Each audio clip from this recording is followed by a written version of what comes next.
in mind that this one murder is just the latest manifestation of a system that so callously devalues the lives of black people. Over the last many years, both as a senator and a candidate for president, I have had the privilege of visiting almost every state in our country.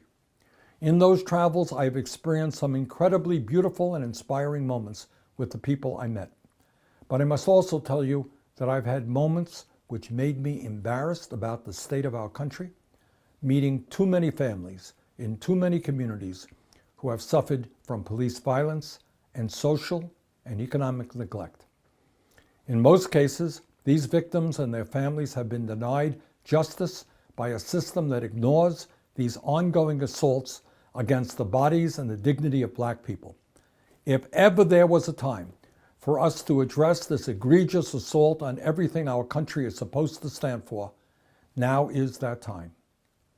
Every killing by a police officer must be independently investigated by the Department of Justice. Every police officer guilty of a murder must be held accountable, including those who stand by and do nothing to intervene. We need a massive overhaul of policing in America which understands that a lethal response is the last response, not the first response. But let us be clear. Police violence is not the only manifestation of the systemic racism that is taking place. Take a look at what's going on with the COVID-19 pandemic. In recent months, we have seen black and brown communities disproportionately ravaged by the virus. We have seen workers who earn starvation wages forced to go to work day in and day out because without that paycheck, they and their families would go hungry. These working class families, black and white and brown, have with enormous courage kept our economy and society together in hospitals, meatpacking plants, public transportation, supermarkets, gas stations, and elsewhere.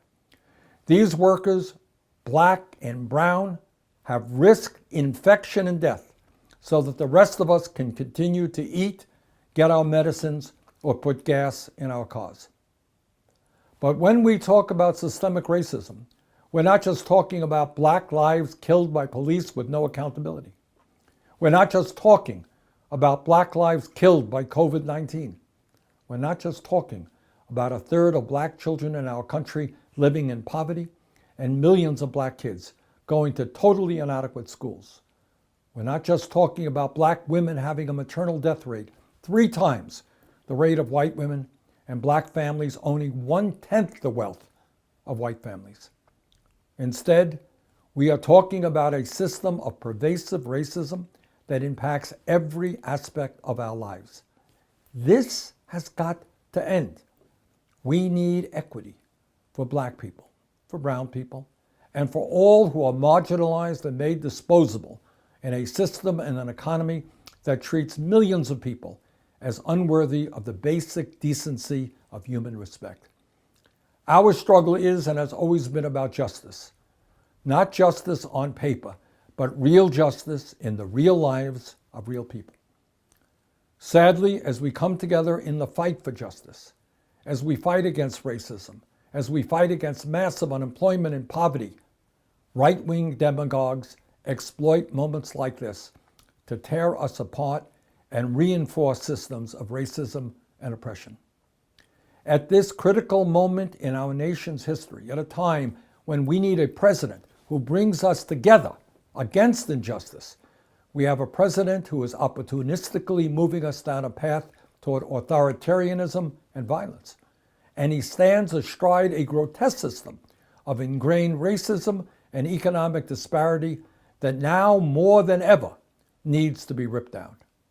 We've seen yet another sad example of this just the other night. While Trump claims to care about black lives, he now publicly advocates for armed violence against people in black communities.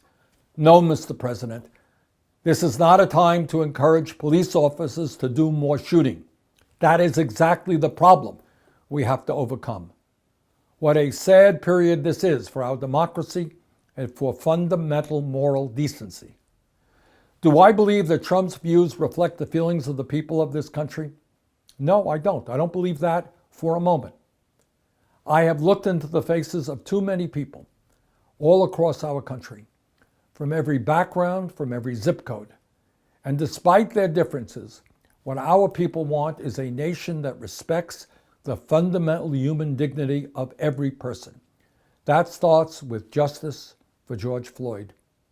But it must not end there. We have got to end the racism, oppression, and massive inequality that currently exists if we are to have a future that is worthy of all of our people. Thank you very much.